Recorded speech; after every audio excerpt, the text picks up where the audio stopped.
زمانے کی قسم تمام انسان خسارے میں ہے، سوائے ان کے جو ایمان لائے، جنہوں نے نیک عمل کیے، جنہوں نے ایک دوسرے کو حق کی نصیحت کی، جنہوں نے ایک دوسرے کو صبر کی تلقین کی۔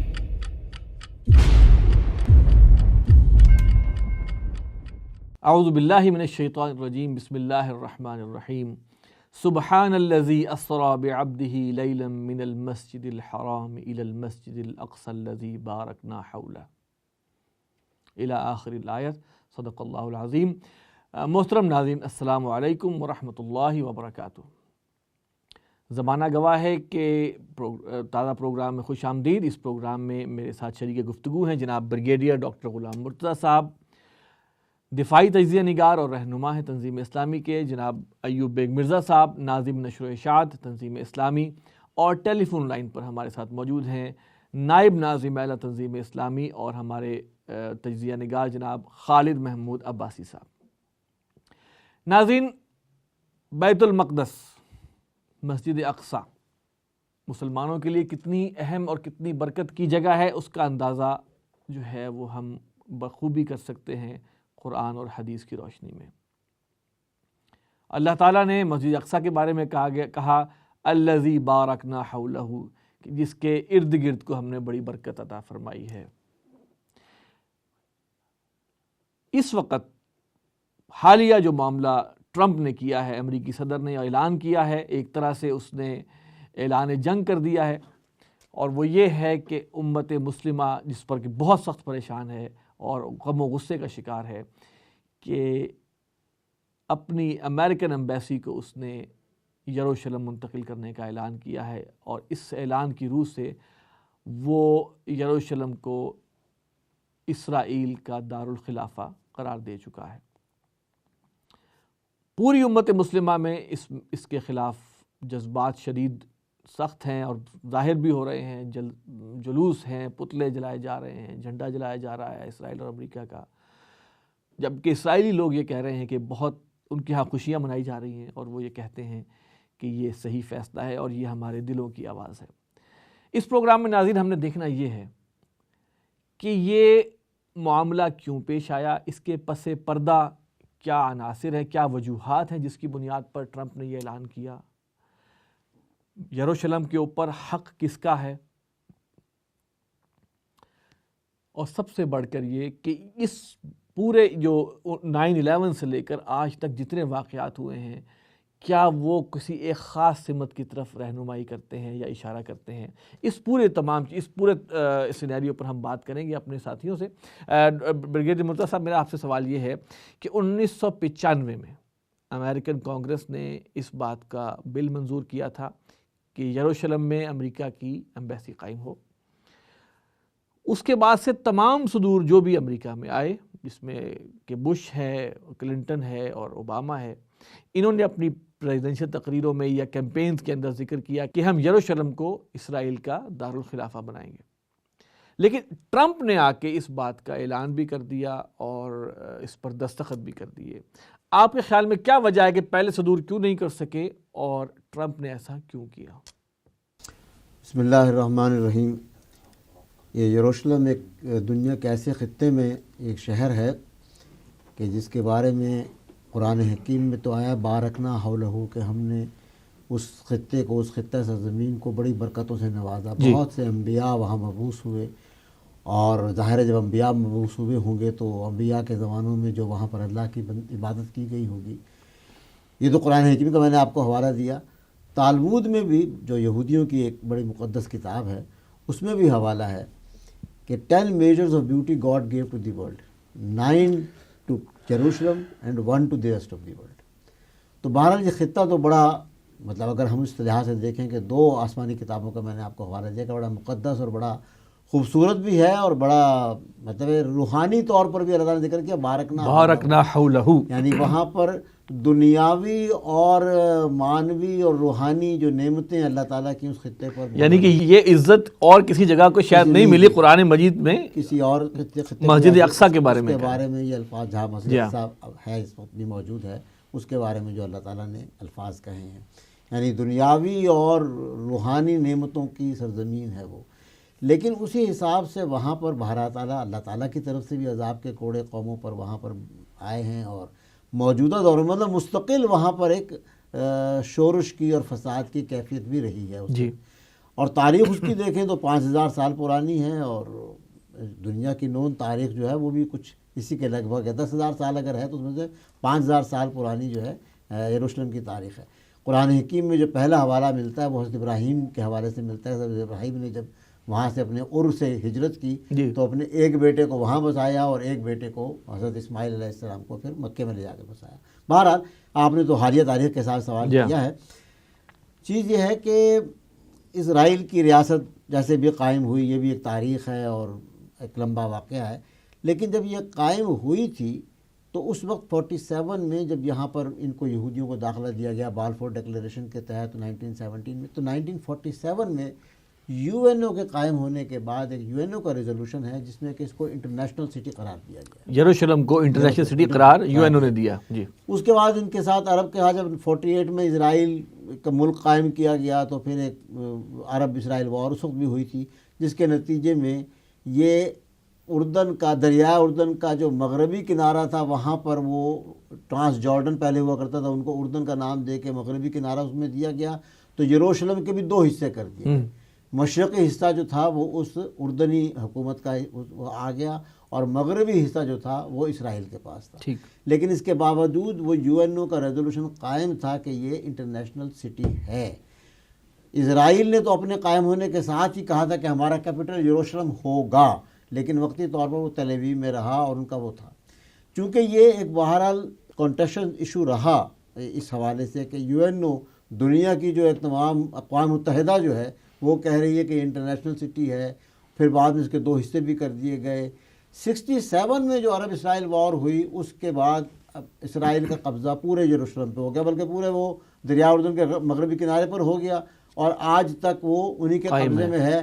اردن کے ساتھ تعلقات بھی ان کے اچھے ہو گئے لیکن وہ واپس نہیں کیا، سینائے واپس کر دیا مصر کو، لیکن وہ مغربی کنارہ واپس نہیں کیا، اور یروشلم پورا کا پورا جو ہے وہاں پر مطلب گراؤنڈ ریئلٹی یہ ہے کہ وہ اسرائیل قبضے میں ہے۔ یہ الگ بات ہے کہ وہاں پر ایک آٹونومس پیلسٹینین اتھارٹی کا بھی کچھ کنٹرول ہے جو دی گئی مغربی کنارے کو اوسلو ایکارڈ کے تحت۔ یہ بھی 67 کے بعد کی باتیں چلتی آ رہی ہیں۔ سیکورٹی کونسل نے 1980 جون میں 476 ریزولوشن پاس کیا، اور اس میں بھی یہی کہا گیا کہ یہ جو ہے اس کو اسرائیل انیکس نہیں کر سکتا کیونکہ اسرائیل کا دعویٰ رہا۔ اس پہ بھی امریکہ نے ویٹو نہیں کیا، ایبسٹین کیا۔ 2 مہینے بعد اگست میں، یہ تقریباً 20 اگست کو یونائٹڈ نیشن سیکورٹی کونسل نے پاس کیا ریزولوشن 478، جس کا حوالہ بھی ان حالیہ گفتگو میں بھی آ رہا ہے، جو ٹرمپ کی بات ہے کہ یہ خلاف ورزی ہے یونائٹڈ سیکورٹی ریزولوشن کے 478 کے، جس میں امریکہ نے ویٹو نہیں کیا تھا، ایبسٹین کیا تھا۔ اس نے تقریر یہ کی تھی امریکہ کے نمائندے نے کہ جی یہ کسی پر فیصلے ٹھوسنے نہیں چاہیے اور یہ نہیں ہونا چاہیے، لیکن ایبسٹین کیا، ویٹو نہیں کیا اس کو۔ اس کے جواب میں یروشلم لا پاس کیا نیسٹ نے، جو کہ ان کی پارلیمنٹ ہے، اسرائیل کی پارلیمنٹ نے۔ اس سے پہلے، اس ریزولوشن سے پہلے 30 جولائی کو 476 ریزولوشن کے بعد انہوں نے جولائی 1980 میں نیسٹ نے ایک یروشلم لا پاس کیا اور کہا کہ یروشلم اسرائیل کا کیپٹل ہوگا، اور دنیا کو دعوت دی کہ اپنی ایمبیسیز وہاں موو کریں۔ اور اس کے بعد سے اسرائیل کی حکومت یہ چالاکیاں کرتی رہی کہ جب بھی کوئی فورن ڈیلیگیشنز آتے تھے تو ان سے میٹنگ کرنے کے لیے وہ جو مطلب آرمی رکھتے تھے، جو جگہ رکھتے تھے، وہ یروشلم میں رکھتے تھے، حالانکہ ان کا کیپٹل گراؤنڈ ریئلٹی کے حساب سے تل ابیب تھا، ایمبیسی سب کی وہاں تھی۔ امریکہ نے یہ شرارت کی، امریکن کانگریس نے، کہ 1995 میں جو آپ نے حوالہ دیا ہے کہ ایک بل پاس کیا امریکن کانگریس نے کہ امریکہ کو چاہیے کہ اپنی ایمبیسی جو ہے وہ یروشلم میں موو کر دے، اور اس کے لیے 4 سال کا ٹائم فریم دیا کہ 1999 تک یہ موو کر دینا چاہیے۔ جس وقت اس وقت کلنٹن کی مطلب پریزیڈنٹ تھا، 2 ٹینیور رہے کلنٹن کے، 2 ٹینیور رہے بش کے، 2 ٹینیور رہے اوباما کے، یہ 24 سال بنتے ہیں۔ امریکن پریزیڈنٹس کا اس کے جواب میں موقف یہ رہا کہ کانگریس نے اپنی حدود سے تجاوز کیا ہے، کہ یہ ایک ایگزیکٹو مطلب ڈیسیجن ہوتے ہیں، فورن پالیسی ہوتی ہے حکومتوں کی، فورن پالیسی جو ہے اس پر یہ ایکشنز بیس کرتے ہیں. اس کا کانگریس سے کوئی لینا دینا نہیں ہے. کانگریس نے تجاوز کیا ہے، لیکن بہرحال کانگریس نے کیا ہے، عوامی نمائندگی ہے، تو لہٰذا امریکہ کے پریزیڈنٹ کو یہ حق حاصل ہے کہ وہ ویور دے سکتا ہے. ہر پریزیڈنٹ جو ہے اس کانگریس کے ریزولوشن پہ جو انہوں نے پاس کیا تھا ویو کرتا رہا کہ نہیں فی الحال حالات نہیں. اور اس کا ایک جینوئن ریزن بھی پریزیڈنٹ نے دیا جس کے جواب میں جس کی وجہ سے کانگریس نے اصرار نہیں کیا، وہ یہ تھا کہ امریکہ چاہتا ہے کہ میڈیٹ کرے، ثالث کا کردار ادا کرے پیلسٹینینز کے اور اسرائیل کے درمیان. لہٰذا اگر ہم موو کر دیں گے تو ہماری وہ ثالث کی حیثیت نہیں رہے گی، ہم تو پارٹیسان ہو جائیں گے.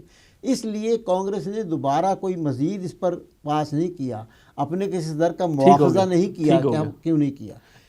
ٹرمپ نے بھی ابھی جون میں 6 مہینے پہلے وہی ویور جس طرح کے پہلے وہ 3 پریزیڈنٹ دیتے رہے ہیں، ٹرمپ نے بھی جون 2017 میں اس ویور پہ سائن کی ہیں. ٹھیک. اور اب بھی جو اس نے اسپیچ کی ہے، اب بھی اپنی اسپیچ میں اس نے وہی پلی لیا جو پہلے پریزیڈنٹ لیتے رہے کہ ہم میڈیٹ کر رہے ہیں. اس کا خیال یہ ہے، اس نے اپنے مطلب ایک بڑی دوغلی سی پالیسی ہے نا کہ ہم نے یہ اس لیے کیا تاکہ آسانی ہو میڈیٹ. آسانی کیسے ہوگی؟ یہ آلریڈی ٹیکن دی، مطلب ایک بائس ڈیسیجن لے لیا آپ نے. تو یہ دراصل ان تمام جو بھی پرانے پریزیڈنٹس کا موقف تھا کہ کانگریس جو ہے وہ تو ٹھیک ہے. اب اس نے کیوں کیا؟ یہ اس نے اس لیے کیا کہ یہ بنیادی طور پر اس کی بھی وجوہات آئی ہیں امریکہ سے ہی. ان کے جو مطلب وہاں کے لوگ کہہ رہے ہیں کہ جو اس کے الیکشن مینیفیسٹو میں تو ہر پریزیڈنٹ کا ہی رہا. ٹھیک ہے. کلنٹن کا بھی اور بش کا بھی کہ جی ہم کریں گے، اس کا بھی تھا. یہ تاج اس نے کیوں پہنا؟ جو اس کے جو مطلب ہے بنیادی طور پر ٹرمپ صاحب جو الیکشن جیت کر آئے ہیں وہ اپنی انٹرنل پالیسیز کے جو مینیفیسٹو تھا کہ میں امریکن عوام کے لیے یہ کر دوں گا، یہ کر دوں گا، باہر سے ٹیررزم کے لیے باہر کے لوگوں کا آنا بند کر دوں گا، امیگریشن بند کر دوں گا، ان پہ تو عمل درآمد کچھ بھی نہیں کر سکا. ٹھیک ہے. وہ ہو نہیں رہا. انہوں نے کہا کہ اب مینیفیسٹو پہ تو عمل کرنا ہے تو کوئی انٹرنیشنل پالیسی کے تحت ہی میں کوئی ایسا قدم اٹھا لوں گا جس پہ کہ میں کہہ سکوں کہ ہاں جی میں تو اپنے مینیفیسٹو پر عمل کر رہا ہوں. تو لہٰذا انہوں نے یہ مطلب ہے بنیادی طور پر اس فیصلے کے خلاف امریکہ میں بھی بہت آواز اٹھائی جا رہی ہے اور امریکہ کی پبلک اوپینین میں اصل میں مماثلت بھی تو ہے نا 2017 اور 1917. یہ ان کا ایک ہو سکتا ہے کہ وہ بالفور ڈیکلیریشن جو ہے اس کے بعد 100 سال کے بعد اس کا اپنا داماد جو ہے وہ یہودی ہے، کٹر یہودی ہے، اور اس کے ظاہر ہے کہ وہ ایفیلیشنز ہیں اور وہ ان پالیسیز کو آگے بڑھا رہا ہے. تو انٹرنیشنل سطح پر اس نے اپنی اس جو امریکہ میں ریٹنگ اس کی 35% تک مطلب لوسٹ ہے کسی. اب تو اس کے بعد تو ریٹنگ اور نیچے چلی گئی ہے، گلوبل ریٹنگ تو 0 کے قریب آئی ہوئی ہے. اس کا خیال یہ تھا کہ میں جیوز کا اور ان کا وہ جیتوں گا تو اس کی وجہ سے میری کو ریٹنگ شاید اوپر جائے گی، لیکن جو امریکہ میں جیوز نے بھی مظاہرے کیے ہیں اس کے خلاف کہ یہ غلط ڈیسیجن ہوا ہے. اچھا ایوب بیگ صاحب، بڑی سمپل سی بات ہے. دیکھیں اس وقت یہ تسلیم شدہ ہے کہ یروشلم کے اوپر اسرائیل کا تسلط ہے، قبضہ ہے. اب اسرائیل جو ہے وہ اگر وہاں پر وہ اس کو دارالحکومت قرار دے دیتا تو قبضہ تو اسی کا ہی ہے. کیا فرق پڑتا ہے اس کو؟ وہ دے دے قرار. اس کو کیا چیز روکتی ہے اس کو؟ بسم اللہ الرحمن الرحیم. آسم ویسا بات یہ ہے کہ یہودیوں کا معاملہ یہ ہے کہ اگر آپ تاریخ کا جائزہ لیں تو دینی لحاظ سے اور دنیوی لحاظ سے بھی یہ ایک قانون شکن اور فسادی قوم ہے. یعنی اس نے دنیا میں ہمیشہ قانون کو توڑا ہے، شریعت کو بھی توڑا ہے اور آج دنیاوی قانون کو بھی یہ توڑتے ہیں. میں تھوڑی سی دینی لحاظ سے چند ایک مثالیں دیتا تو وہ قرآن پاک میں موجود ہے، وہ تاریخ کا حصہ نہیں بلکہ قرآن پاک میں موجود ہے. یعنی فرعون سے نجات پانے کے بعد کبھی یہ وہ بچھڑے کی عبادت میں ملوث ہو گئے، پھر یہ ان کا معاملہ یہ ہوا کہ جب دیکھیے جب فرعون ڈوب گیا، اس کی سلطنت ختم ہو گئی، تو ظاہر ہے کہ حضرت موسیٰ علیہ السلام جس دین کے پرچار کر رہے تھے اس دین کو قائم ہونا تھا. اس دین کو قائم کرنے کے لیے کسی جگہ کی کسی جغرافیائی لحاظ سے کچھ جگہ کی ضرورت تھی. تو اللہ نے وہ ماحول پیدا کیا اور ان کو اس کے قریب تک ارض مقدس کے قریب تک پہنچا دیا اور انہیں کہا کہ اب جنگ کرو ان کے ساتھ. لیکن انہوں نے جنگ کرنے سے صاف انکار کر دیا اور کہہ دیا کہ وہاں اندر بڑے جنگجو لوگ ہیں اور جب تک وہ وہاں سے نہیں نکلیں گے ہم وہاں نہیں جائیں گے. حالانکہ فوجی سے اندر سے ایک تجویز آئی کہ یوں اس پر شہر پر قبضہ کیا جا سکتا ہے، لیکن ساری بصیرت مجموعی تقریباً سب فوج پوری کی پوری فوج جو پورے یہ بنی اسرائیل جو حضرت موسیٰ کے ساتھ سے اذهب انت وربک فقاتلا انا هنا قاعدون، لڑو تم اور تمہارا ہم تو یہاں بیٹھے، ٹس سے مس نہیں ہوئے وہ. پھر آگے آ جائیے، پھر یہ کہ انہوں نے یوم سبت کی بےایمانی کی، اس میں وہاں مکر دیکھیں، وہاں ان کا جو تجارتی مکر انہوں نے کیا وہ سب سامنے، اس کی وضاحت کی ضرورت نہیں، قرآن پاک میں یہ تمام واقعات درج ہے، وہاں بھی ہے۔ اور اللہ تعالیٰ نے انہیں وہ سزا دی اس پر کہ شاید کم از کم میرے علم میں، میری نظر سے نہیں گزرا کہ کسی قوم کو اس سے زیادہ کوئی سزا دی کہ ان کی شکلیں بگاڑ دی گئیں۔ ٹھیک ہے، تو یہ تو ان کا دینی معاملہ۔ اب آ جائیے ان کے دنیاوی معاملے تک۔ 1948 میں قائم ہوئی اسرائیل کی ریاست، 1948 سے لے کر اور آج 2017 ہے، دنیا کی کسی دوسری قوم نے جو سلامتی کونسل کی ممبر ہو، جو UN کی ممبر ہو، اس نے ان کے مقابلے میں ساری دنیا کو اکٹھا کر لیجئے، انہوں نے اتنی، مثال کے طور پر بھارت نے خلاف ورزی کی، کسی نے یعنی چند ایک خلاف ورزی ہوئی ہیں، اور انہوں نے درجنوں خلاف ورزیاں کی، قانون شکنی کی، جو ایک ادارہ جس کو آپ تسلیم کرتے ہیں۔ دیکھیے سلامتی کونسل اور UN ہمارے خلاف ایسی کئی باتیں کرتی ہیں، لیکن ہمیں تسلیم کرنا پڑتی ہے اس لیے کہ ہم ان کے ممبر ہیں، یہ ان کے ممبر بھی ہیں۔ خاص طور پر جو ان کی جو ایک قرارداد تھی 478، وہ تو بالکل واضح تھی، ان کی انہوں نے خلاف ورزی کی اور اب بستیاں آباد کی، اور واضح طور پر، حالانکہ امریکہ بھی چاہے وہ اندر سے کچھ ہو، باہر ظاہری طور پر اس پر عمل درآمد کے لیے کہتا رہا، لیکن وہ کسی صورت بھی سلامتی کونسل کا، UN کا کوئی رول ماننے کے لیے تیار ہی نہیں ہے۔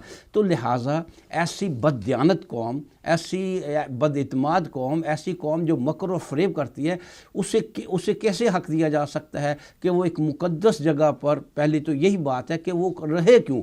اگر وہ رہے گی نہیں تو، اگر وہ ہوگی نہیں تو اس کا دارالحکومت قائم کرنے کا کہاں سے سوال آئے گا؟ اصل مسئلہ یہ ہے کہ یہ ایک فسادی قوم ہے، اللہ کی مغضوب قوم ہے، اور دنیاوی لحاظ سے بھی یہ وہ لوگ ہیں جنہیں پسند نہیں کیا جاتا۔ وہ الگ بات ہے کہ ان کے دولت کی وجہ سے، میڈیا کی وجہ سے، ان کے پروپیگنڈے کی وجہ سے لوگ جو ہیں ان سے خوف زدہ ہیں، وگرنہ ہٹلر نے تو کہا تھا نا کہ میں نے چند یہودی اس لیے چھوڑ دیے ہیں کہ لوگوں کو معلوم ہو کہ میں نے انہیں مارا کیوں ہے۔ تو یہ ان کے فساد، لہٰذا اس لحاظ سے ان کا تو وہاں سے صفایا ہونا لازم ہے۔ آپ دارالحکومت کہتے ہیں، ان کا وہاں رہنے کا کوئی جواز نہیں ہے۔ خالد محمود عباسی صاحب، آپ کو ہم نے انتظار کروایا، آپ سے یہ پوچھنا چاہ رہا ہوں کہ یہودی یروشلم پہ اپنا حق جتاتے ہیں، کہتے ہیں ہمارا ہے، ہمارے سمجھے وراثت ہے، مسلمان اس کو اپنا کہتے ہیں، عیسائی اس کو اپنا کہتے ہیں، یروشلم اصل میں ہے کس کا؟ دیکھیے، اگر تو کوئی واقعی کوئی دلیل کی بات ماننے والا ہو دنیا میں، تو پھر تو اس کے سامنے دلائل دیے جا سکتے ہیں، اور یہ بات کہی جا سکتی ہے کہ آپ اگر الہیات کی بنیاد پر بات کریں یا الہادیات کی بنیاد پر کریں، جس پر بھی کریں آپ کو دلیل دیتے ہیں، معقول سے دیں یا منقول سے دیں۔ لیکن یہ کہ یہاں تو جس کی لاٹھی اس کی بھینس کا قانون چل رہا ہے۔ اسرائیل نے یروشلم کے اوپر قبضہ کیا ہے 1967 میں، خاص طور پہ جو بیت المقدس ہے اس ایریا میں، اور یہ تو وہ دور ہے کہ جب UN بن چکی ہوئی تھی اور عالمی قوانین نافذ ہو چکے تھے، اور جارحانہ اقدام کسی بھی ملک کے خلاف کرنا منع قرار پا چکا تھا۔ اس کے باوجود اسرائیل نے یہ سب کچھ کیا، اور دنیا کا کوئی قانون حرکت میں نہیں آیا، اور اب جا کے یہ بات شروع ہو گئی ہے کہ جی حق ہی اس کا ہے۔ تو اس کا مطلب ہے کہ پہلے آپ قبضہ کر لو، جو قبضہ کر لے اس کا حق ہے، آپ دوسرے کے پلاٹ پہ قبضہ کر لیں اور اس کے بعد آپ کا حق ہو گیا، گویا قبضہ گروپ ہے یہ۔ تو کیا ہے؟ بالکل عالمی قبضہ گروپ ہے جس کی پشت پناہی پہ عالمی طاقتیں ہیں۔ تو یہ تو اب فیصلہ تو ظاہر ہے وہ جنگ ہی کی صورت میں ہونا ہے، جیسے کہ پریڈکشنز ہیں، تو دلائل تو دیے جانے چاہیے۔ اصل میں خود مسلمانوں میں اگر کوئی کنفیوژن ہے یا اس درجے میں کہ وَلَٰكِن لِيَطْمَئِنَّ قَلْبِي، تاکہ ہمیں خود اطمینان ہو جائے کہ ہم ایک برحق جنگ لڑنے جا رہے ہیں، تو اس حوالے سے گزارش یہ ہے کہ ہمارے لیے سب سے اہم تر دلیل تو بنتی ہے دین کی دلیل، مذہب کی دلیل۔ تو یہ جو شاعر اللہ ہوتے ہیں، یا جیسے خانہ کعبہ ہے، جیسے مدینہ منورہ ہیں، جیسے بیت المقدس ہیں، یہ اللہ تعالیٰ کی زمین پر نشانیاں ہیں، اللہ نے خود انہیں نشانیاں قرار دیا ہے، اور یہی ترتیب ہے ان کی جو ہے نا وہ فضیلت کی۔ سب سے اوپر خانہ کعبہ ہے، پھر یہ ہے کہ مدینہ منورہ ہے، پھر بیت المقدس۔ اور یہ وہ جگہ ہیں، یوں سمجھ لیجئے دنیاوی مثال اگر ہم دیں تو یہ اللہ تعالیٰ کے زمین کے اوپر سفارت خانے، اور یہاں پہ حقدار وہی ہے جس کو اللہ تعالیٰ سفیر معین کرے، اس کا حق ہے ان کے اوپر۔ تو اللہ تعالیٰ نے انبیاء کا وارث بنایا ہے محمد الرسول اللہ صلی اللہ علیہ وسلم، اور ان کے بعد ان کی امت کو۔ تو دین و مذہب کی بنیاد پر، اور خاص طور پہ وہ ادیان کے جو جنہیں ہم کہتے ہیں کہ یہ ابراہیمی مذہب ہیں، یعنی حضرت ابراہیم علیہ السلام سے جا کے ان کا تعلق جڑتا ہے، ان کے لیے یہ دلیل اتنی ویلڈ ہے۔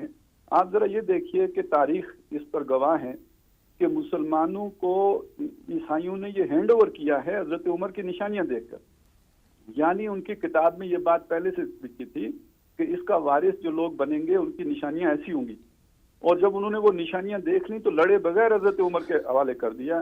یعنی وہ بھی مانتے تھے کہ اس کے وارث اور اس کے حقدار اور اس کے متولی اب اللہ تعالیٰ نے ان کو بنا دیا ہے۔ تو ہمارے لیے اصل دلیل تو مسلمان کے لیے تو یہ ہونی چاہیے۔ باقی یہ کہ اگر آپ کوئی دوسری معقولات میں سے بھی دیکھنا چاہیں تو مسلمانوں کے قبضے کا دورانیہ یہودیوں کے قبضے سے زیادہ رہا ہے بہت زیادہ یروشلم کے اوپر، اور باقی یہ کہ نسل در نسل کے اعتبار سے دیکھیں تو پھر فلسطینیوں کا حق بنتا ہے، اس لیے کہ حضرت ابراہیم علیہ السلام بھی مقامی نہیں تھے، بلکہ وہ تو عرب بھی نہیں تھے، وہ تو عراق سے جا کر اس علاقے میں جو ہے انہوں نے اپنی نسل کو آباد کیا۔ صحیح۔ اچھا بھائی صاحب، اسی سے جڑتا ہوا دوسرا سوال بھی ہے، اور میں اس میں ہمارے ایک ساتھ انشاءاللہ لائن پر لیں گے ہم مومن محمود صاحب کو بھی، ان سے بھی ہم یہ سوال کریں گے، لیکن آپ سے پہلے میں کر لوں کہ سر یہ سیاسی لحاظ سے یہودی بظاہر دو بڑے گروہوں میں تقسیم نظر آتے ہیں، ایک ہیں زائنسٹ یہودی اور ایک ہیں الٹرا آرتھوڈاکس یہودی۔ یہ دونوں ایک دوسرے کے اتنے مخالف ہیں کہ ایک وہ ہے زائنسٹ یہودی، وہ ہے جنہوں نے اسرائیل بنایا اور اس کو اب بڑھانے کے چکروں میں ہیں، اور جبکہ الٹرا آرتھوڈاکس یہودی جو ہیں وہ اسرائیل کی ریاست کے خلاف ہیں، اسے زمین پر ناسور قرار دیتے ہیں، علل اعلان اسرائیل کا پرچم جلاتے ہیں، اور وہ یہ کہتے ہیں کہ یہ اسرائیل کو توڑ دو۔ ان دونوں کے بنیادی عقائد ایسے باہم اتنے دور کے اور اتنے مخالف کیوں ہیں؟ اچھا جی، پہلی بات تو یہ سمجھ لیں کہ جن کو ہم الٹرا آرتھوڈاکس یہودی کہتے ہیں وہ بھی پرورٹڈ فارم آف جوڈائزم ہے نا۔ اچھا، وہ کوئی وہ والی اصلی یہودی تو وہ بھی نہیں ہے، انہوں نے بھی اس میں تبدیلیاں کر۔ تو اصلی تو کوئی نہ ہوئے نا پھر، اصلی تو کوئی بھی نہیں۔ ہاں، وہ یعنی اصلی تو وہ بھی نہیں رہے، اصل مذہب پہ تو وہ بھی نہیں جی رہ گئے، جن کو ہم صہیونی کہتے ہیں۔ یہ یوں سمجھ لیجئے کہ ان کے ویسے تو نسلاً بھی ان میں فرق ہے، یہ اشکنازی ہیں زیادہ تر، لیڈ وہ کر رہے ہیں، لیکن ہاں زائنسٹ جو ہیں وہ اشکنازی ہیں جی، ہاں، لیکن بہت سے نسلی یہودی بھی اس زمانے کی لہر کے ساتھ بہ گئے ہیں، اور وہ بھی یعنی وہ صہیونی ہی ہو گئے۔ ان کا جو ٹریڈ مارک ہم کہہ سکتے ہیں وہ یہ ہے کہ یہ آج کے اصطلاحوں میں یہ ذرا سیکولر مزاج کے اور ذرا لبرل مزاج کے یہودی، یہ اس طرح فنڈامنٹسٹ یہودی نہیں۔ لیکن اتنی شدت کے ساتھ مخالف جو ہے نا، دیکھیے یہ دونوں ہیں، ان کے پیچھے، ان کی اس مخالفت کی پیچھے ان کا کیا ہے فلسفی؟ اصل میں دیکھیے جو ٹریڈیشنلسٹ حلقے ہوتے ہیں وہ ان کے ساتھ ظاہر ہزاروں سال کی روایات جڑی ہوتی ہیں۔ ان روایات میں جو ایک بنیادی بات یہ ہے کہ وہ بس رضائے رب پہ راضی رہنا ہوتا ہے، جیسے انگریز کو مت چھیڑو، اس نے ہمیں مذہبی آزادی دے کے رکھی ہوئی ہے، اسی طرح اسی روایت میں یہ بھی شامل ہے کہ جو مختلف پیشن گوئیاں ہوتی ہیں ان کی تعبیرات ہوتی ہیں کہ وہ کیسے پوری ہوں گی، تو وہ ساری اللہ کے سپرد ہوتی ہیں کہ اس نے وہ سارے کام کرنے ہوتے ہیں، کہ ٹھیک ہے یہ ارض مقدس اس نے ہمیں دینی ہے تو موسیٰ اور اللہ دونوں جا کے لڑ لیں، اور جب وہ فتح کر لیں تو ہمیں عطا کر دیں۔ تو جیسے ہم بیٹھے ہوئے تھے انتظار میں کہ مہدی آئیں گے اور اسلام کا غلبہ ہوگا، اور وہ غلبہ حاصل کرنے کے لیے تو ہم تیار ہیں، خود ہاتھ پہ ہاتھ دھرے رکھ کے بیٹھے رہنا چاہتے ہیں۔ اسی طرح ہمارے اہل تشیع بھائی بیٹھے ہوئے تھے کہ وہ آخری زمان امام آئے گا تو ہماری حکومت قائم ہوگی۔ اسی طرح جو ٹریڈیشنلسٹ یہودی ہیں وہ بیٹھے ہوئے آرام سے کہ جی جب مسیحا آئے گا، جو ہماری نظر میں تو دجال ہوگا، وہ اس کے انتظار میں بیٹھے، جب وہ آئے گا تو دنیا میں ہمارا جو ہے وہ غلبہ ہو جائے گا۔ جبکہ جو ایکٹیوسٹ لوگ ہیں انہوں نے کہا ٹھیک ہے بھائی اتنا انتظار نہیں ہوتا، کسی نے کہا مہدی کا نہیں ہوتا، کسی نے کہا امام کا نہیں ہوتا، اور کسی نے کہا جی مسیحا کا نہیں ہوتا، ہم سے جو کچھ بن پڑتا ہے وہ تو کرے نا اپنے ہاتھ سے۔ تو یہ صہیونی زیادہ جو ہے وہ آگے نکل گئے غالب آئے جی. باقی یہ کہ ہماری احیائی طریقے ابھی جو ہیں وہ مختلف وادیوں میں سرگردہ ہیں. اس کے حوالے سے ہم مومن محمود صاحب سے بھی رابطہ کرتے ہیں اور ان سے انہی سوالات کا جواب لیتے ہیں. مومن محمود، آپ یہ بتائیں کہ اسرائیلی یہ کہتے ہیں کہ، بلکہ یہودی یہ کہتے ہیں کہ اسرائیل ہمارا ہے، ہمارا اس پر حق ہے، جبکہ عیسائی اور مسلمان بھی اس پر اتنا ہی حق سمجھتے ہیں. یہ بتائیں کہ اصل حق یروشلم پر کس کا ہے؟ بسم اللہ الرحمن الرحیم. اس سوال کا تعلق ہے کہ یروشلم پر عیسائیوں کا یا یہودیوں کا یا مسلمانوں کا حق ہے، تو اس میں سب سے پہلی بات تو یہ ہے کہ یروشلم پر وہاں کے رہنے والوں کا حق ہے. یعنی اصل مسئلہ کیا ہے کہ وہاں کے جو نیٹیوز ہیں انہی کا حق بنتا ہے، اور ہمیں یہ دیکھ لینا چاہیے کہ وہاں کے نیٹیوز ہیں کون، وہاں کے اصل رہائشی، وہاں کے اصل سکان جو ہیں کون ہیں. تو یہ بات ہمیں معلوم ہونی چاہیے کہ تقریباً جو اس وقت کی نون ہسٹری ہے نا وہ 5000 سال قبل مسیح تک جاتی ہے، اور 5000 قبل مسیح میں ہمیں یہ پتہ چلتا ہے کہ یہاں عرب سے کچھ کنعانی قبائل اور کچھ سامی لوگ آ کر آباد ہوئے تھے. اس وقت سے فلسطینی جو کنعانی کہلاتے ہیں وہ عرب ہیں، اور عرب سے آئے تھے 5000 سال قبل. اس کے بعد ہمیں معلوم ہے کہ کچھ عرصے کے لیے جو تقریباً اس 5000 برس میں ٹوٹل عرصہ جس میں یہود رہے ہیں بیت المقدس میں یا یروشلم میں، وہ عرصہ صرف 400 سال کا ہے. تو 400 سال کا وہ عرصہ، اور اب ہمیں معلوم ہے کہ 2000 سال ہو چکے ہیں. 1948 تک 2000 سال تقریباً ہو گئے تھے جب یہ یہودی پوری دنیا میں پھیلے ہوئے تھے. تو اصل مسئلہ یہ نہیں کہ ہمارا حق ہے یا ان کا حق ہے یا کسی اور کا حق ہے. اصل مسئلہ یہ کہ وہاں کے رہائشیوں کا حق ہے، اور وہاں کے رہائشی کون ہے؟ وہ عرب ہیں، اور اس وقت اللہ کے فضل سے وہ مسلمان ہیں. تو اصل مسئلہ یہ ہے کہ ہم یہ کہیں کہ مسلمانوں کا بھی نہیں ہے، ٹھیک ہے مان لیتے ہیں، مذہبی بنیاد پر اگر آج دنیا حق تسلیم نہیں کرتی تو ہم کہتے ہیں چلو ہمارا بھی نہیں ہے. وہاں کے رہائشیوں کا ہے، اور وہاں کے رہائشی کون ہے؟ وہاں کے رہائشی مسلمان ہیں، لہٰذا اس اعتبار سے وہ مسلمانوں کا حق ہے. باقی یہ کہ یہودیوں کا یہ دعویٰ کہ ہمارا یہ مذہبی حق ہے، تو یہ ذہن میں رکھیے کہ مذہبی حق جو ہے وہ مذہب کی بنیاد پر ثابت ہوگا، اور مذہب ہمیں پتہ ہے کہ اللہ کی طرف سے ملتا ہے. تو مذہبی حق یہ ہونا کہ اللہ نے کہہ دیا ہے، مذہبی حق کا مطلب یہ ہوتا ہے کہ اللہ نے یہ کہہ دیا ہے کہ یروشلم تمہارا ہے، تو انہیں ثابت کر کے دکھانا پڑے گا کہ اللہ نے کہاں تمہارے لیے بلا شرط لکھا ہے، یعنی جو مرضی تم کرو فلسطین تمہارا ہے. تو وہ ثابت کر کے دکھائیں گے بھئی اللہ نے بلا شرط یعنی بلا شرائط کی یہ زمین ہمیں دے دی ہے. ایسی کوئی دلیل ان کے پاس نہیں ہے کہ جس سے وہ یہ ثابت کر کے دکھا سکیں، بلکہ اس کے برعکس یہ ہے کہ اللہ کی طرف سے بہت سے عہد ہیں کہ تم نے رسولوں پر ایمان لانا ہے، تم نے ٹھیک رہنا ہے، اور اگر تم فساد مچاؤ گے لَتُفْسِدُنَّ فِي الْأَرْضِ مَرَّتَيْنِ وَلَتَعْلُنَّ عُلُوًّا كَبِيرًا، تو اس کے جواب میں ہماری طرف سے بھی سزا کا کوڑا آئے گا. تو ان پر سزا کا کوڑا آیا ہے، اور ہمیں معلوم ہے کہ نبوکدنضر اور پھر ٹائٹس رومی اور بعد میں ابھی تک عذاب کے کوڑے ان پر آ رہے ہیں. باقی یہ کہ ہمیں یہ یوں دیکھنا چاہیے کہ اس سرزمین پر اصل حق انبیاء کے وارثین کا ہے جو تمام انبیاء کو مانتے ہیں، اور اللہ کے نبی کا وہاں امامت کروانا تمام انبیاء کی گویا علامت اس بات کی تھی کہ اللہ کے نبی گویا اب تمام انبیاء کے وارث ہیں، اور آپ کی امت تمام انبیاء کی وارث ہے، کیونکہ حق ان کے پاس ہے، تمام انبیاء کو یہ مانتے ہیں. لہذا اس سرزمین پر اگر کسی کا مذہبی حق بھی بنتا ہے تو وہ مسلمانوں کا ہے انبیاء کے وارث ہونے کی وجہ سے، اور اللہ کے نبی کی معراج وہاں سے ہوئی، اور ہمارا اول القبلتین جو ہے پہلا قبلہ وہ بیت المقدس تھا. دوسرا سوال میرا مومن محمود یہ ہے کہ سیاسی لحاظ سے یہودی اس وقت دو بڑے واضح قسم کے فرقوں میں بٹے ہوئے ہیں. ایک زائنسٹ یہودی ہیں جو اسرائیل کو بنانے میں اور اس کو آگے سے آگے لے جانے میں اور گریٹر اسرائیل تک کے کیا ان کا روڈ میپ ہے وہ اس پر لگے ہوئے ہیں، اور اسرائیل بظاہر بن چکا ہے. ایک وہ یہودی ہیں جو اسرائیل کے شروع سے مخالف ہیں، وہ کہتے ہیں اسرائیل نہیں بن سکتا، اسرائیل کو بننا نہیں چاہیے، اسرائیل کو ٹوٹ جانا چاہیے. یہ ہے الٹرا آرتھوڈاکس یہودی.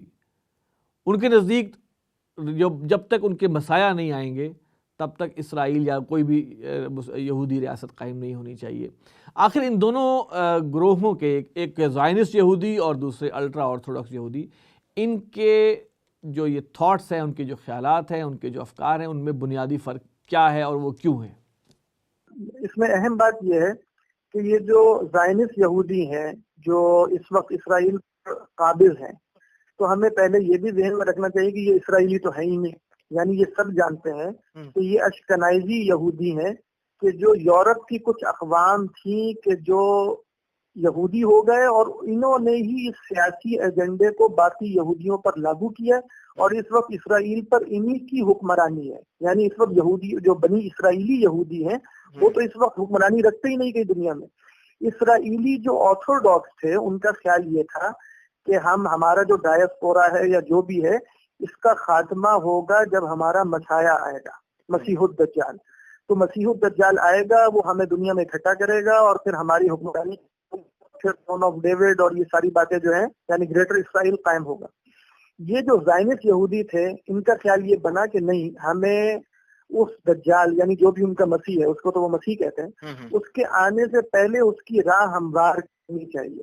اور جو تمہارا یہ خیال ہے کہ جب تک وہ نہیں آتا ہمیں کچھ نہیں کرنا چاہیے، یہ خیال غلط ہے، بلکہ ہمیں گریٹر اسرائیل کے قیام کی کوشش شروع کر دینی چاہیے. اور جب اسرائیلی ریاست قائم ہو جائے گی تو پھر گویا کوئی بنیاد ہوگی جس کی بنا پر وہ دجال یا مسیح آ کر حکمرانی کرے گا اور حکمرانی کو وسعت دے گا. تو ہمیں ایک اسٹیٹ بنانی چاہیے. تو یہ زائنسٹ لوگوں کا خیال ہے. اور جو عموماً مذہبی یہودی ہیں، آرتھوڈاکس ہیں، ان کا خیال یہ ہے کہ نہیں، یہ ایجنڈا ٹھیک نہیں ہے، ہمیں دجال کا انتظار کرنا چاہیے، مسیح کا.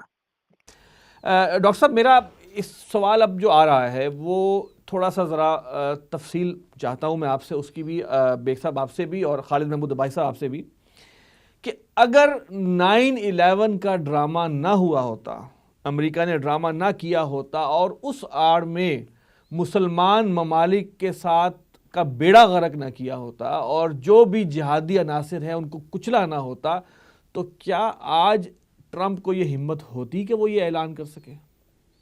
نہیں دیکھیں، ٹرمپ تو ایک مہرہ ہے نا، ٹرمپ تو اب آ گیا نا سامنے. نہیں آپ یہ دیکھیں اسکیم آف تھنگز، جی میں اسی طرف آ رہا ہوں نا کہ دراصل وہ جو پالیسی میں نے پہلے بھی یہاں پروگرامز میں ہم ذکر کرتے رہتے ہیں کہ ایک دنیا میں ایک انویزیبل گورنمنٹ ہے، اور آج کل یہ سیکنڈ ورلڈ وار کے بعد سے وہ انویزیبل گورنمنٹ جو ہے اصل میں اسے جو ہم زائنزم کا ذکر کر رہے ہیں اور راس چائلڈ فیملی کا ذکر آتا رہتا ہے کہ وہ ایک سیکنڈ ورلڈ وار، بلکہ جو ورلڈ وارز ہوئی تھیں یورپ میں، ان میں بھی فرسٹ ورلڈ مطلب ہٹلر نے ان کا جیوز کا جو ہے وہ ہولوکاسٹ جس کو یاد کرتے رہتے ہیں، لیکن اس کے بعد سے بیسیکلی اس سیکنڈ ورلڈ وار میں برٹن اور جو الائڈ فورسز تھیں یہ تو ہار رہی تھیں، اور انہوں نے پیسے مطلب لگائے، اور امریکہ کو بھی وہ بھی ایک سازش ہے جو امریکہ کو کھینچ کر لے آئے بیچ میں یہ، کیونکہ وہ تو ہار رہی تھیں.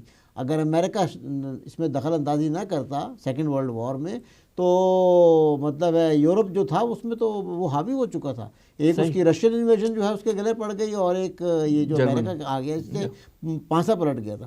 اس کے بعد سے جو کورس آف ایونٹس ہوئے ہیں اس میں تو ساری چیز یہ ہے کہ وہ پہلے کولڈ مطلب رشیا کے ساتھ دو حصوں میں ڈیوائیڈ ہو گیا، اور رشیا کو جو ختم کیا گیا دراصل یہ اس وقت سے آپ شروع کر لیں، اس کو 9/11 سے پہلے لے جائیں. سر ہم تو شروع وہاں سے کر رہے ہیں کہ خلافت عثمانیہ کا خاتمہ اور بالفور ڈیکلیریشن، وہ سارا جو ہے ٹھیک ہے، وہ پروسیس اس کے بعد اسرائیل کا وہ آنا، یہ ایک پورا تسلسل. اگر ہم اس کو ایونٹس کو دیکھیں، چین آف ایونٹس کو، ایونٹس جو آ رہے ہیں اس میں ایک میجر کردار 9/11 کے ڈرامے کا آتا ہے. وہ بھی ڈرامہ اسی لیے کیا گیا، اس میں بھی یہی بہت سی جو رپورٹس ہیں وہ تو یہی ہیں کہ اس دن وہ ورلڈ ٹریڈ سینٹر، حالانکہ وہ اتنا مطلب اتنی بڑی عمارت تھی، صرف 3,000 لوگ وہاں موجود تھے، اور ان میں بھی کوئی جیو نہیں تھا، جتنے بھی وہ اس وقت 3,000 لوگ موجود ہیں کوئی جیو نہیں تھا. بہرحال اس کو ہم سائڈ پر رکھتے ہوئے ہم صرف یہ دیکھ رہے ہیں جو گراؤنڈ ریئلٹیز ہیں، جو نون چیزیں ہیں، کہ اسرائیل کو جو خطرہ تھا اس خطے میں وہ عرب ممالک سے جو تھا، اس میں کون کون سی وہ طاقت مطلب ممالک تھے جن سے اس کو صحیح خطرہ ہو سکتا. مصر تھا، اس کی فوج تھی، شام اور عراق جو اس کے نزدیک ان تین سے اس کو زیادہ خطرہ تھا. آپ دیکھیں کہ حالیہ جو عرب اسپرنگ ہوئی ہے، 9/11 کو تو بہت مطلب عرصہ ہو گیا، حالیہ عرب اسپرنگ، مصر، شام اور عراق کا تو مطلب 2003 عراق کو کر دیا گیا، پھر مصر کو کر دیا گیا، شام کا جو حال ہو رہا ہے کہ وہاں کوئی بچا ہی نہیں ہے شام کی سرزمین میں، اور وہ سارا کچھ کیا اسی لیے گیا ہے. اور اب اس کے بعد یہ 41 اسٹیٹس کا جو ہم کر رہے ہیں کہ عرب کی جناب ایک وہ ہو گئی ہے ٹیررسٹ کے خلاف، اس کو بھی انشاءاللہ ہم اس کا ایک سوال میں رکھا ہوا ہے. یہ ساری چیزیں جو ہیں یہ پہلے پلان کر کے اور اب ٹرمپ سے وہ اعلان کروا دیا گیا ہے. وہ ریزسٹنس جتنی مسلم امہ کے اندر اس کو ختم کر دیا ہے، اس کو بالکل ختم کر دیا گیا ہے. یعنی اگر آپ اس کو لیں کہ جی وہ مختلف ناموں سے لوگوں کو اکٹھا کر لیا گیا, کہیں خلافت کے نام پہ اکٹھا کر لیا گیا, کہیں جہاد کے نام پر. جو بھی ایگریسو طبقات ہو سکتے تھے مسلمانوں میں, ان اصطلاحات کو عام کر کے ان کو ایک جگہ اکٹھا کر کے ان کی بےخونی کر دی گئی, تاکہ ریزسٹنس جو ہے بالکل ختم ہو جائے مسلمانوں کے اندر سے. اس کے علاوہ آپ اس کو بھی لے لیں جو توہین رسالت کے اور اس کے مطلب وہ ہوتے رہتے ہیں, کہیں قرآن جلایا جا رہا ہے, کہیں کارٹون چھاپے جا رہے ہیں, تاکہ مسلمانوں کے اندر سے وہ حمیت, وہ غیرت جو ہے اس کو اتنا ڈائلیوٹ کر دیا جائے کہ مسلمان کوئی صحیح معنی میں کوئی اٹھ کے کھڑے نہ ہو سکے. تو یہ ساری چیزیں جو ہیں یہ کر کے, اور اب یہ آخری ایک مطلب چیز لی گئی کہ اب اچھا وہ عرب بالکل ریسنٹلی واقعہ لے نا کہ اب یہ تمام عرب ممالک کو اکٹھا کر کے ان کی فورس بنا دی گئی تاکہ مسلمان کو مسلمان کے خلاف لڑا دیا جائے, کہ ہر مسلمان ملک اپنے اندر کے ان مسلمانوں کو مارنا شروع کر دے جو ذرا سا بھی کوئی مطلب ہے ایسا جو ہلکی سی گردن اٹھانا چاہیں دجالی ایجنڈے کے خلاف اور امریکہ کا جو یہ گریٹر اسرائیل کا پلان ہے اس کے خلاف, اس کو خلاف. تو اس پہ آپ اس کا نام لے کر ان کو ختم کر دیں. پاکستان اب اسرائیل سے دور ہے لیکن ان کی نظریں ہیں پاکستان پر بھی کہ اب یہ ایک یہاں پر ایک اس ملک کی فوج رہ گئی ہے, اس ملک کی فوج رہ گئی ہے, اور غلطی سے جو نیوکلیئر کیپیبلٹی حاصل کر لی ہے, اس کو وہ اسلامک بوم کے نام سے مشہور کر دیتے ہیں, اور اس حوالے سے ایک فضا پیدا کرنے کی کوشش کرتے ہیں. حالانکہ اور اسرائیل کے پاس بھی مطلب نیوکلیئر ہتھیار ہیں, ساؤتھ افریقہ کے پاس بھی ہیں, لیکن سنگل آؤٹ کرتے ہیں پاکستان کو, اس لیے کہ اب ان نظر آ رہا ہے کہ صرف یہ ایک ملک ایسا رہ گیا ہے, اور یہاں پر بھی انتشار پھیلانے کی کوشش کی جا رہی ہے. تو ہیں مطلب جی بیگ صاحب, گراؤنڈ ریئلٹیز ہیں. کیا امریکہ کی ہمت ہوتی اگر یہ نہ کیا ہوتا کہ یہ حرکت کر سکتا, یہ اسرائیل یہ حرکت کر سکتا, اسرائیل یہ بات بولتا؟ بات یہ ہے کہ اللہ تعالیٰ آصف صاحب نہ کسی قوم کو زبردستی غالب کرتا ہے اور نہ کسی قوم کو زبردستی مغلوب کرتا ہے. مسلمانوں پر جب وہ وقت تھا کہ وہ رات کے رہبان اور دن کے شاہ سوار تھے, تو پھر کیا تھا, پھر مسلمان ایک سپر پاور تھے. اور شاید آج کا مسلمان تاریخ سے ناشنا ہے, وہ نہیں جانتا, اور وہ سمجھتا ہے کہ شاید ازل سے ہی مغربی ویسٹی جو ہے وہ سپر پاور ہے. انہیں معلوم ہونا چاہیے کہ دنیا میں آج تک کی تاریخ میں مسلمان سپر پاور رہے ہیں. ابھی تک کوئی ویسٹ کی قوت اتنے طویل عرصے تک نہیں رہی. لیکن اسی طرح اب مسلمان مغلوب کیوں؟ اس لیے کہ آج کا جو مغرب ہے وہ صدیوں پہلے پروگرام بنتے آنے والے وقت کے. لہٰذا وہ جو آپ کی بات ہے نا کہ 9/11 اس لیے کیا, تو آپ وہ بات ٹھیک ہے 1917 سے چلے, اور وہ ایک پروگرام باقاعدہ بنا, یہ اس پر وہ مسلسل چلتے گئے آگے. ابھی آپ نے صہیونیوں کا ذکر کیا تھا, یہ اصل میں ایک 1896 میں تحریک چلی تھی. تھیوڈر ہرزل اس کا تھا, اس تحریک کا بانی, اس نے شروع کی تھی. تو 1897 میں آج سے 120 سال پہلے سے یہ تمام ایک شیڈول طے ہوا, اور داد دیجیے ان کی, میں لفظ استعمال داد دیجیے کہ کس طرح انہوں نے اپنے اس شیڈول کے مطابق کام کیا. 9/11 بھی اس شیڈول کا ایک حصہ تھا. اور دیکھیے مثال کے طور پر افغانستان پر انہوں نے حملہ کرنا تھا, اور وہ حملہ ہوتا ہے 2001 میں, اور اس سے پہلے ہمسایہ ملک کی حکومت بدل دی گئی. جی بالکل, بش کے دور میں, لیکن اس میں 1998 کے جو آپ کے دھماکے ہیں وہ اس میں اس اسکیم آف تھنگ میں ابھی نظر نہیں آ رہی. اللہ تعالیٰ کی بھی کوئی اسکیم ہوگی. بش کے دور میں 9/11 ہوتا ہے, بش کے دور میں, اور پاکستان میں حکومت بدلی جاتی ہے ہمسائے ملک میں کلنٹن کے دور میں, یعنی ایک دور پہلے. تو آپ اندازہ کیجئے ان کی پلاننگ کا, تو یہ ان کی پلاننگ کا پھل ہے, ثمر ہے جو وہ کھا رہے ہیں جو ہے. لہٰذا وہ آپ کی بات بالکل ٹھیک ہے, اس کو گرنے کے لیے جیسا کہ میں نے عرض کیا کہ وہ بہت وقت, یعنی کہ اس میں ایک یقیناً پروگرام ہونا چاہیے کہ ہم ایک ایونٹ کو گن کے دکھائیں کہ دیکھو. اور سب سے زیادہ بازی صاحب میں اس میں آپ کو شامل کروں گا کہ سب سے زیادہ ہمارا وہ طبقہ جو امریکہ کے ہر قدم کو صحیح سمجھتا ہے, آسمانی قدم سمجھتا ہے کہ اس کی طرف سے آ گیا. اگر ان کو دکھایا جائے کہ ایک ایونٹ جو ہے اس سے یہ گریٹر اسرائیل کے ہدف سے قریب تر ہوتے رہے ہیں. میرا سوال وہی آپ سے ہے, اگر یہ 9/11 کا واقعہ نہ ہوتا تو کیا یہ آج نوبت آتی؟ دیکھیں اصل میں ایک حد تک ہم یہ کہہ سکتے ہیں کہ جی نہ آتی, لیکن اصل بات آصف بھائی سمجھنے کی یہ ہے کہ 9/11 جیسے واقعات تو یوں سمجھیے کہ بلی کے باغوں چھینکا ٹوٹنے کی مصداق ہوتے ہیں. کہ بلی نے دودھ پینا ہوتا ہے, بس کہیں کسی حادثے کے نتیجے میں چھینکا ٹوٹ گیا تو چلے کہ دودھ اسے مل گیا, نہ بھی ہو تو اس نے کوئی حرکت کر کے تو وہ تو گرانا ہی تھا. تو بات یہ ہے کہ اس کی پلاننگ منصوبہ بندی بہت پہلے سے تھی، اور یہ ایک جیسے کہ بیگ صاحب نے فرمایا، بالکل بجا فرمایا کہ یہ ایک منصوبے کے تحت آگے بڑھ رہے تھے. یہ یوں سمجھیے کہ ماسز کو تیار کرنے کے لیے، رائے عامہ کو ہموار کرنے کے لیے 9/11 جیسے واقعات ہوتے ہیں، اور اپنے جو لوور رینکس فوجی ہیں ان کو تیار کرنے کے لیے اس طرح کی چیزیں ہوتی ہیں. وگرنہ یہ کہ منصوبے تو یہ پرانے، یہ تو چلنا ہی تھا، اس کے علاوہ کچھ اور ہو جاتا ہے، کوئی اور جو ہے نا واقعہ ہو جاتا ہے جس کے نتیجے میں یہ ہوتا، یہ ہونا تھا. اور آپ اسے اس اعتبار سے دیکھیے کہ ہمارے ہاں کرسچن لٹریچر میں تو ان بڑی جنگوں کی پیشن گوئیاں پہلے سے موجود ہیں، اور قرآن مجید میں جو تو بڑے عجیب اس کا جو ہے نا وہ بیان کرنے کا انداز اختیار کیا گیا ہے کہ باسن شدید من لدن ہو، یہ سخت جنگ ہوگی خاص اللہ تعالیٰ کی طرف سے ہوگی.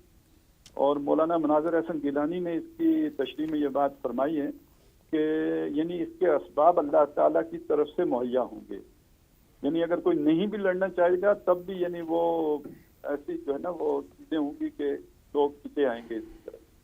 تو در حقیقت یہ تیاری اس کی، اور اس کو خاص طور پر میں یہ چاہوں گا کہ ہم اس تناظر میں ضرور نوٹ کریں کہ جہاں تک تو خانہ کعبہ اور مدینہ منورہ کا تعلق ہے، ان کی تو پروٹیکشن کا اللہ تعالیٰ نے وعدہ کیا ہے، دجال بھی یہاں پہ داخل نہیں ہو سکے گا.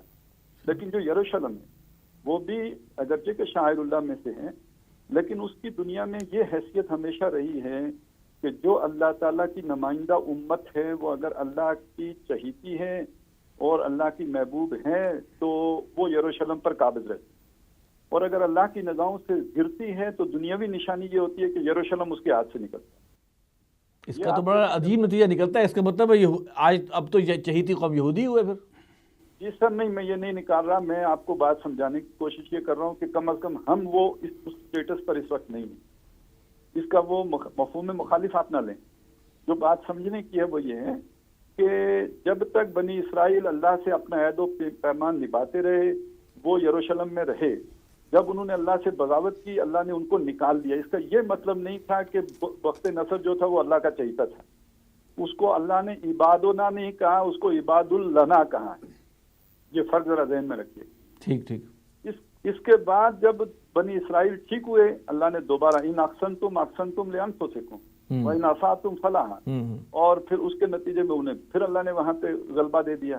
اور جب انہوں نے برائی کی اللہ نے ٹائٹس رومی کے ذریعے سے پٹوا دیا، وہاں سے نکال دیا. یہی معاملہ ہمارا ہے.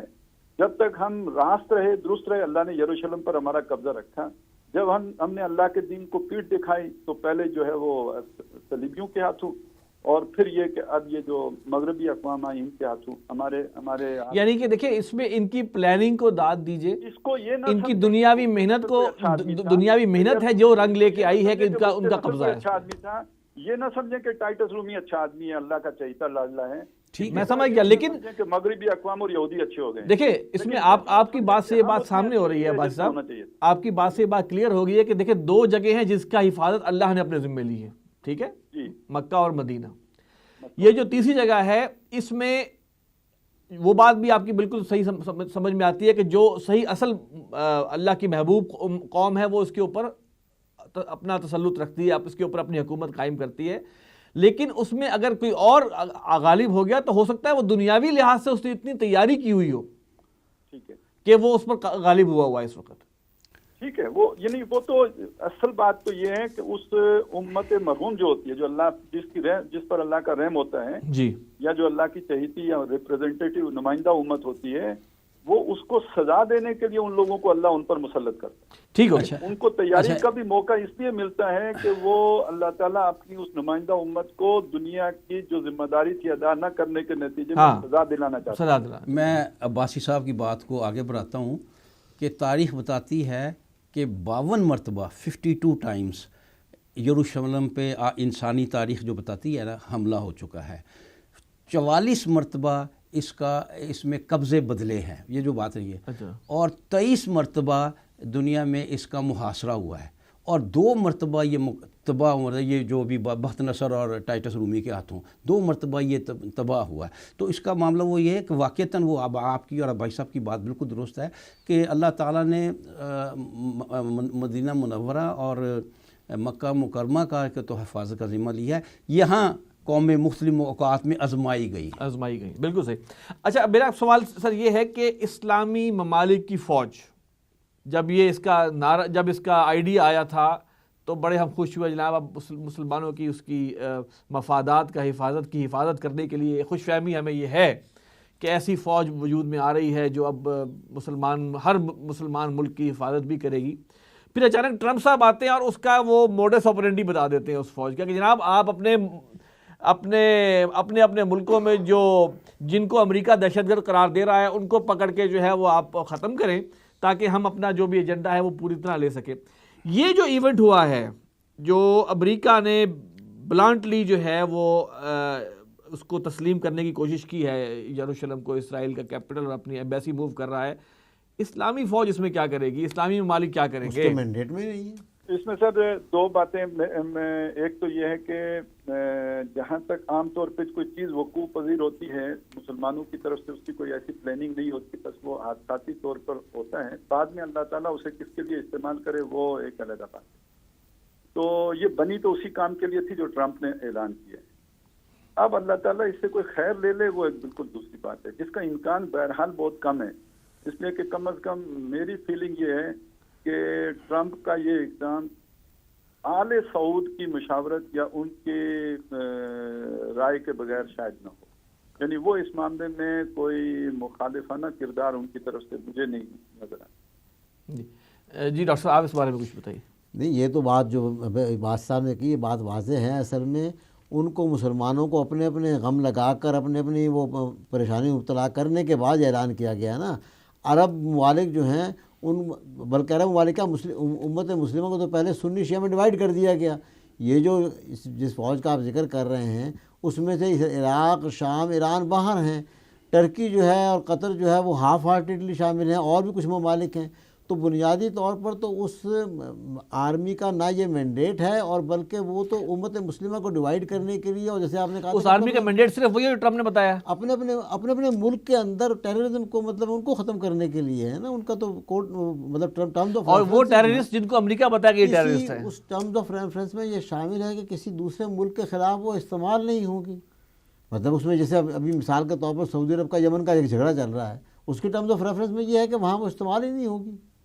ٹرمپ نے کیا ہے کہ عرب ممالک کو اپنی پڑ گئی ہے. ان کو مطلب ایک ایسا ہوا دکھا دیا گیا, عرب حکمرانوں کو اپنی پڑ گئی ہے, عرب حکمرانوں کو اپنی پڑ گئی ہے. ان کو ایک ہوا اتنا بڑا دکھا دیا گیا ہے کہ ان کے لیے اب یہ جو ایونٹس ہیں یہ امٹیریل ہو کے رہ گئے. OIC کی بھی کانفرنس اگر وہ بلا لی جائے تو OIC کا ڈیسیجن بھی جو ہوگا گفتن نشست برخاستن کے علاوہ کچھ بھی نہیں ہوگا.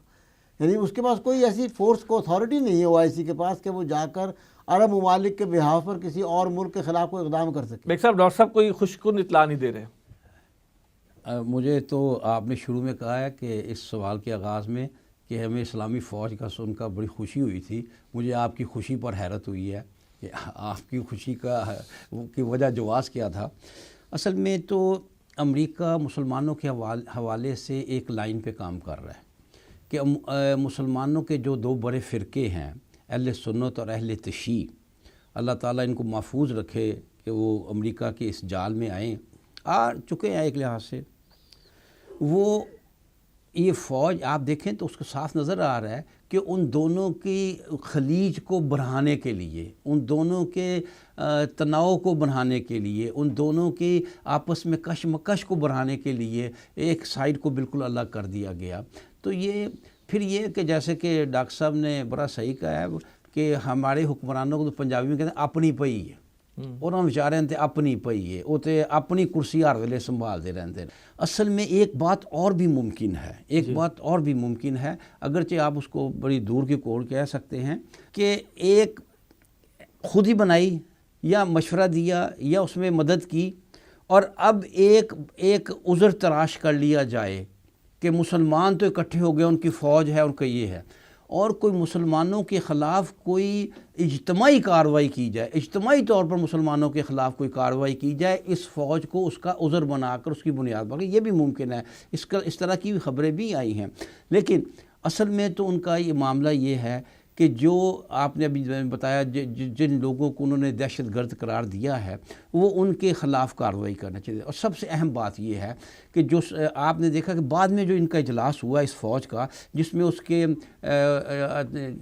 کی تفصیلات طے کی گئی ہیں، اس میں ایک بات بڑی اہم ہے اور سب سے پہلی وہ ہے کہ مسلمانوں کا نظریاتی آپ کہہ لیں قبلہ وہ چینج کرنے کی کوشش کی گئی ہے.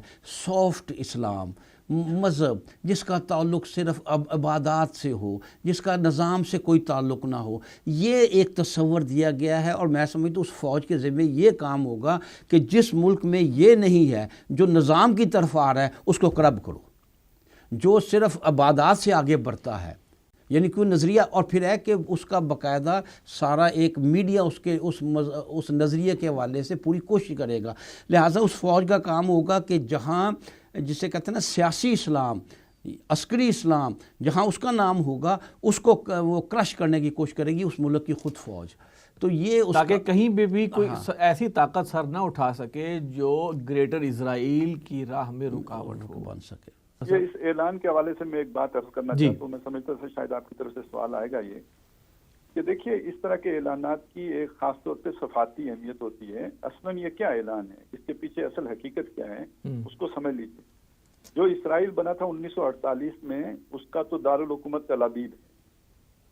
یہ جس اسرائیل کے لیے اب اعلان ہوا ہے کہ ہم اس کے دارالحکومت یروشلم کو تسلیم کرتے ہیں، یہ در حقیقت گریٹر اسرائیل کو تسلیم کرنے کی بات ہے. یہ اس کا اعلان کر دیا گیا ہے، اب اس پر عمل درآمد ہونا باقی. اس کو اگر آپ دوسرے تناظر میں دیکھیں تو وہ یہ ہے کہ 1947 یا 50 کے بعد جو ہے استعمار نے اپنے شکنجہ تبدیل کیا تھا. پہلے براہ راست عسکری غلبے سے وہ استعماریت تھی، عالمی استعمار تھا. پھر اس کی جگہ پہ ایک مالیاتی عالمی استعمار نے لے لی، ورلڈ بینک ہے، IMF. 1990 میں اس کا اعلان ہو گیا جی ہم نیو ورلڈ آرڈر لے کے آ رہے ہیں. وہ در حقیقت تھی. اب اس سے آگے بڑھ کر 1990 سے کے بعد ایک تیسری جنگ شروع کر دی گئی، تیسری عالمگیر جنگ شروع کر دی گئی. 2017 میں اس کا باقاعدہ اعلان کر دیا گیا ہے کہ جناب ہم نے تیسری عالمگیر جنگ، جسے آپ تھرڈ ورلڈ وار کہیں یا لاسٹ کروسیڈ کہیں، اس کا آغاز کر رہے ہیں تاکہ ہم گریٹر اسرائیل بنا سکیں. اس اعلان کو آپ یہ سمجھ رہے ہیں؟ جی بالکل یہ بات. جی ٹھیک. خالد محمد عباسی صاحب بہت شکریہ آپ کا ٹیلی فون لائن پہ آنے کا. ایوب بیگ صاحب آپ کا بہت شکریہ. ڈاکٹر مرتضیٰ صاحب آپ کا بہت شکریہ.